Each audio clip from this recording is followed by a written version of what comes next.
Hi friends and welcome to everything that you need to know about villagers. I'm your host, the Obsidian Noob, and in this guide I'm going to talk to you about a lot of things. Did you know that the colour on the waistband of the villager will tell you what trade level you're at? Well, if you didn't, that's just one of many things I'm going to be talking about in this video. So make sure you grab yourself a pen and paper to take some notes and smash the like button, and let's get straight into this guide about villagers.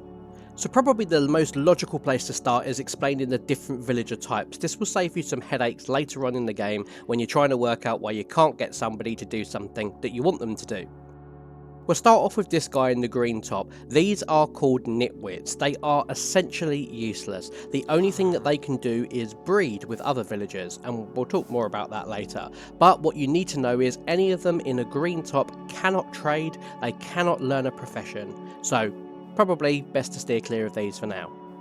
Now the next ones that we'll talk about are the ones in the brown tops. Now these are unemployed villagers. They are useful to you. They won't be able to be traded with at the start. However, if they move within range of a workstation, they will learn that profession. You'll see the green stars pop up indicating that they've learnt it, and then they will be able to be traded with.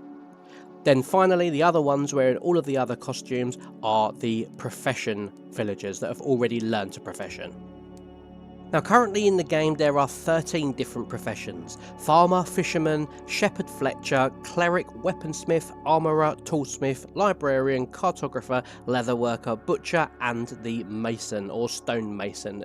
These are all different professions that you might see spawn within your village. It is entirely random as per the seed, though providing you haven't traded with them already, you can always just break the workstation, replace it with one that you do want, and then you have the professions that you want in your village.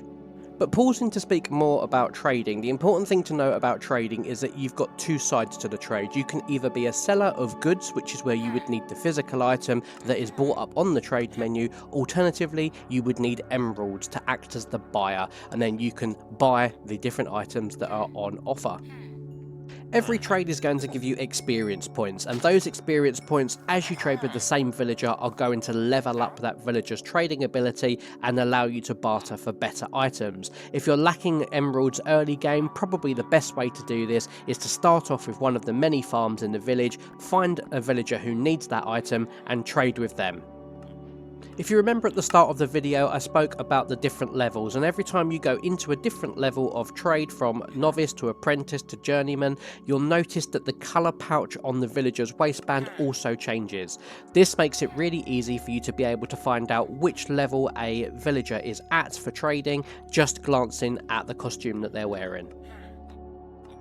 So heading back to something that I mentioned earlier was my term of re-rolling trades. When you have profession villagers, they will have the items on offer for you. But if there are items that you don't like, and the key here is that you haven't traded with them yet, then you are able to get new items, or what I call re-roll them, by breaking the villager's workstation. What will happen is they will turn back into an unemployed villager, and then if you have them near enough to that workstation again, they will relearn the same profession, and hopefully for you they will have different items. If you've already traded with them though, you have locked in those items, and even if you break their workstation and then redeploy it, they will be back exactly where they were before. It can be tricky with lots of villagers knowing which workstation each is bound to, so why not try this as a little hint? Set yourself up a trading station. This is really useful for keeping all of your villagers in one place, and there's a few elements to this design.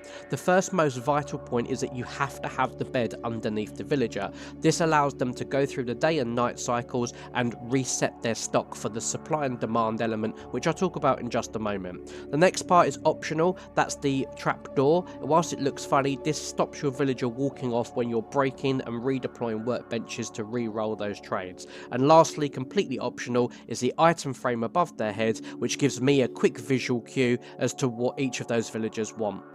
Now whilst this can be quite long and tedious to create, it really is worthwhile if you plan on building a village with every profession or multiples of those professions. The final part of trading that I want to talk about is around the supply and demand mechanic of the game. And this is that when you've traded a lot of a certain item with one of your villagers, you might notice a great big red X appears over that trade, preventing you from doing any more.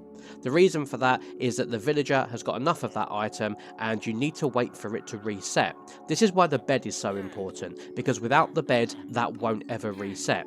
Now with the bed, after one day and night cycle, that should reset and allow you to trade again, only you might notice that the price has now gone up. You'll need to wait another couple of day and night cycles before it resets back to what it was previously.